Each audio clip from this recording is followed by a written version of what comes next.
Who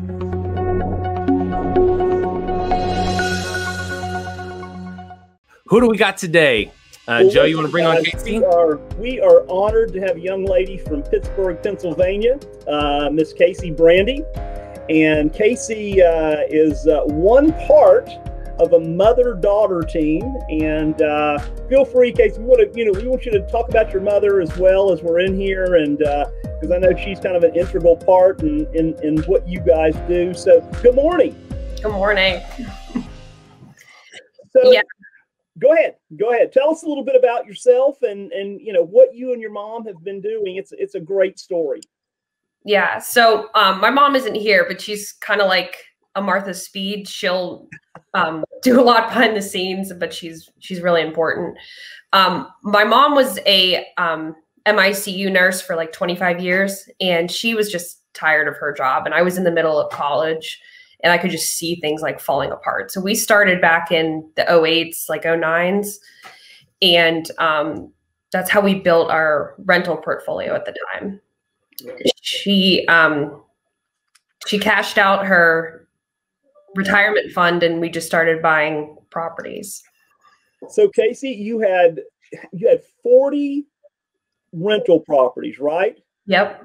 Plus, what else did you have? A management? oh, yeah. That was another brilliant move to start managing other people's properties. So your headaches weren't big enough, were they, Casey? You had to No. I was like, this isn't too bad. Let's take on some more without buying them. So having 40 houses to manage or of your own, and then an additional 200 of other people's. How was that? I mean, you see these like gray hairs, It was rough. It was really rough, and it didn't last very long for me. I wanted out. Well, let me say this. I think a lot of you and your mom, Colleen, and so we got to know each other really well because you came to a lot of classes. You were a member, but you kept coming back to classes. So we got to know each other well. And you entered the rental market at the right time. I mean, your timing was perfect. And I think when you started coming to Note School, we started talking about another timing of the market. Yeah. And that was how to go really scale your business from having landlord property that thankfully went way up in value and you had a lot of equity in it. And then how to go reposition that and then go take that equity and then finance it over time. So what caused that decision? What got you to that point? I just wanted off of the hamster wheel. Like I wanted to use our money to work smarter for us, and buying more rentals was just not smarter for us. It just didn't work.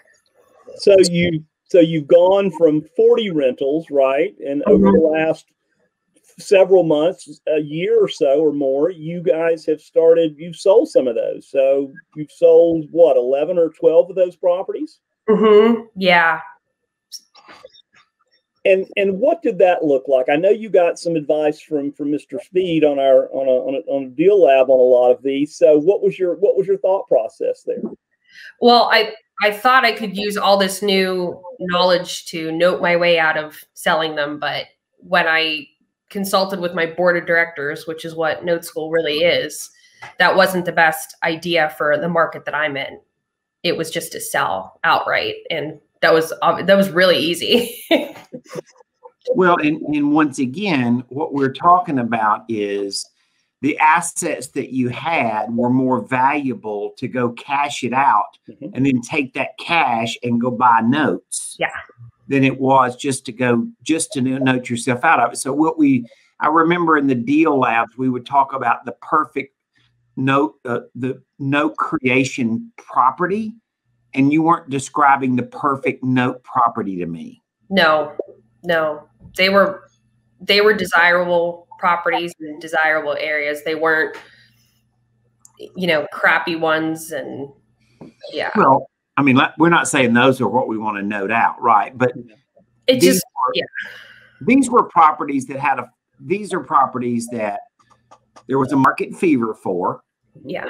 and you had now been in note school long enough, you knew you could take that cash and reinvest it in some really good stuff that would have a good long-term income. So people always think that note strategies are always going to work in every scenario, but that's not necessarily true. And so what I think was great about you guys' story is while you were willing to work hard, you realized you could own a lot more assets and scale a lot more on the note side than you could on the rental side. Absolutely. So Casey, what did you guys do with the management company? You guys sold it shortly after you joined Note School, right? Yeah, we did. It What really was that smile that came on her face there when she said she sold it. Yeah, I was already on the fence about it, and then Note School just pushed me right over. Right. Just get rid of it. And so you were saying to begin with, and you know, you called it right. You were able to buy some great houses when in the last market, right, in the last big deal, right, the Great Recession, and then you held on to those. So they did what they were supposed, what you really wanted them to do. Absolutely. But so what led up to that was just all of this other, right, the moratoriums, and tell us a little bit about that. Kind of the last straw. Yeah. The last straw is usually, for most landlords, I feel like it's the maintenance. You know, when you've had a year where you've replaced like 7 gas lines and 3 roofs, you're just usually like, I'm done.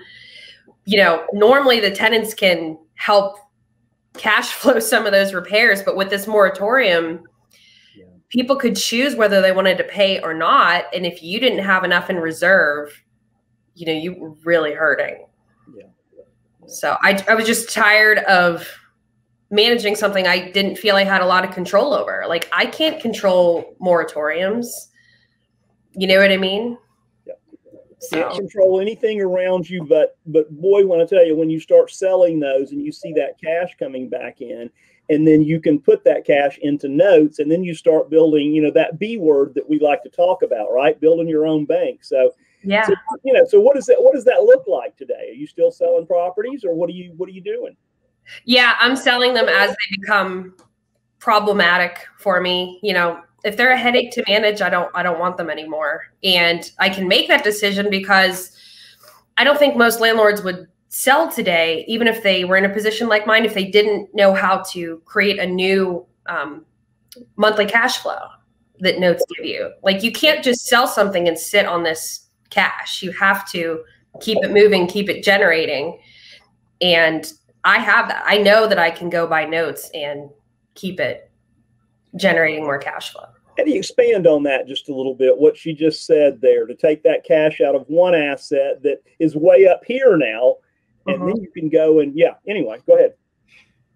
Well, I think the real goal with anybody that does this is, you know, the rental thing is essentially a job. And even though you know, when you think, well, you had a management company and you manage rentals for other people, it wasn't labor free on their behalf, right? Anytime you had expenses or had issues, you really were looking to them to make executive decisions that you, as the manager, would then implement, right, Casey? Yeah. And most of the time, no matter how well I laid out the decisions they had to make, they weren't comfortable making them. Correct. You know, so they had to rely on my experience to kind of guide them a little bit, and it still didn't end up very well. And somehow they just did not like those invoices, did they? Never, ever.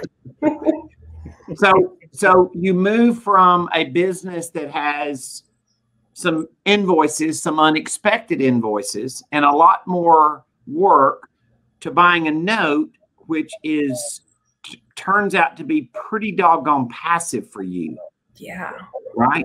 And so this is a transition. And look, we're fully acknowledging we're in a real estate boom, and the lift in the market's been really good to you.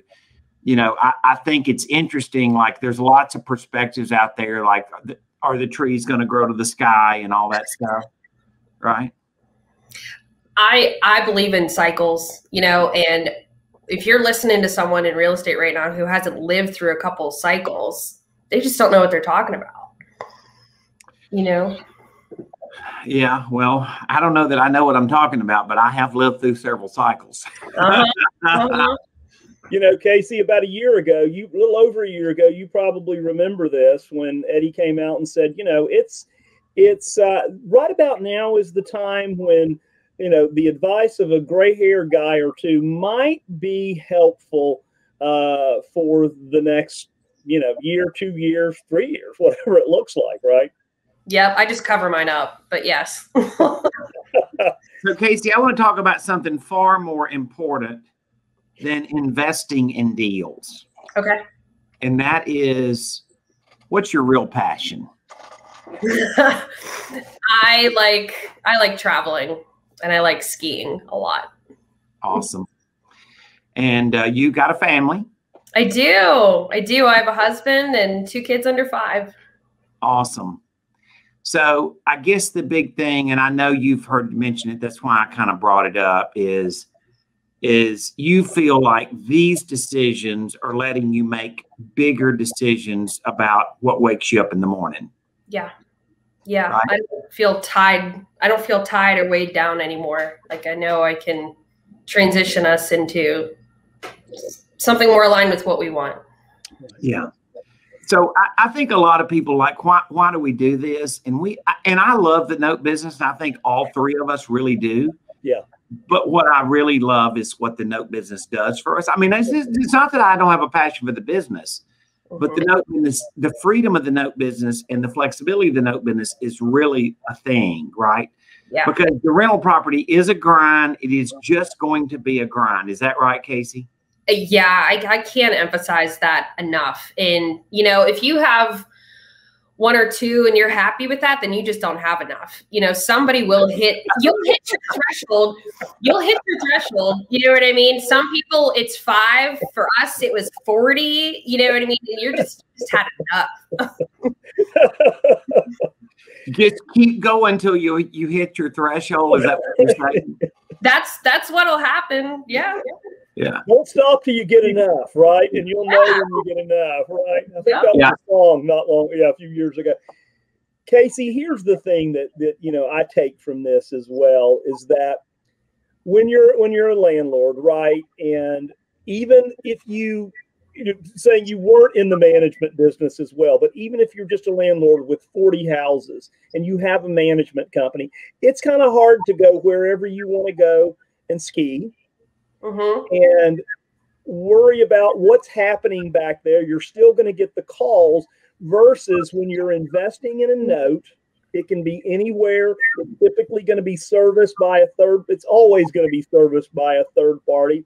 And basically you just check your account and, you know, the money's wired in there and you don't have any other expenses. You know, that I think, is that your definition of freedom, Casey?